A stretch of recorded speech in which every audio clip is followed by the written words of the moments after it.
Streaming video online contributes to this. Would you believe me? Covers India's capital. Those that have deep into our lungs. Absolute tragedy. All our watching, More than 150 million subscribers. gaming and gramming is as polluting as flying. What does that even mean? Well, if you binged all of Peaky Blinders, that's the emissions of a drive from Birmingham to Manchester. The internet is using so much energy that some people are threatening drastic measures.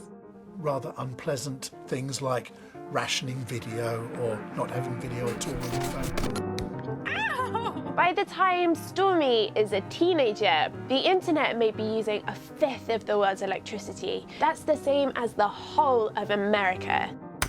Does this song ring a bell? All the data centers, cables and Wi-Fi signals to stream it use the same energy as Chad, Guinea-Bissau, Somalia, Sierra Leone and the Central African Republic put together in a single year. I've never thought about how my drag race habit could be wrecking the planet.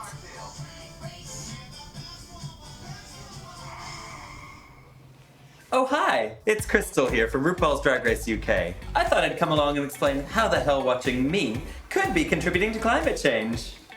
Let's say, I don't know, you want to watch a video of me doing a spot of welding.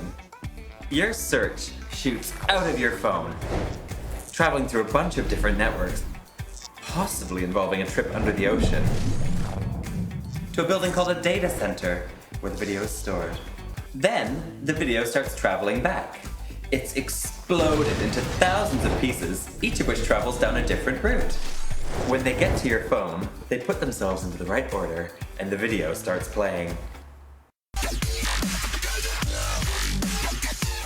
I know, all this talk of servers and data centers is really confusing. That's why we're more likely to talk about the cloud. The cloud is not somewhere up in the sky. The cloud is not hanging up there. The cloud is a physical location like here. The internet is really just a huge mess of buildings and cables.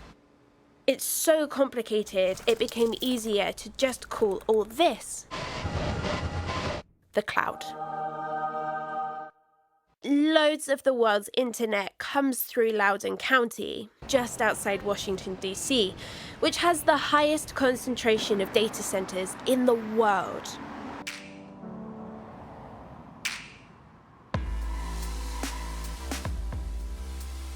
From beginning to end, these corridors are about 5 football pitches long. This is the cloud on steroids.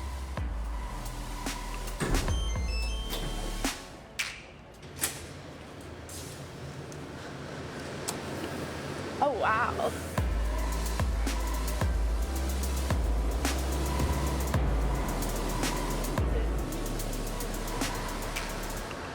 So as a brief power analogy, if you can imagine that each server could power one house. So as you see the number of servers growing in this data center, you could imagine that this data center could power an entire city worth of houses. Companies used to keep their files in their office. But now there's so much data, it's more efficient for most to keep it in vast data centers like this. There's one particular company that's driving this construction. So this is Amazon here. So I had no idea either, but turns out Amazon owns a huge chunk of the internet. They make way more profit selling their cloud than they do from all those Alexas and one-day deliveries. A streaming site like Netflix, they don't have their own networks or data centers. They run other people's, like Amazon's. Even the BBC stores some of their stuff in Amazon's cloud. Alex used to work for Amazon and worries about their growth. So what is the problem with data centers? The problem with data centers is, not their prevalence, not exactly their size. It's mostly about the fossil fuels that power them. With a lot of the energy supplied to companies like Amazon coming from coal and gas, that means the internet is doing some serious polluting.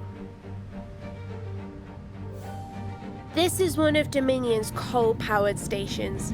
which helps to fuel all those data centers I've seen. It's just billowing steam.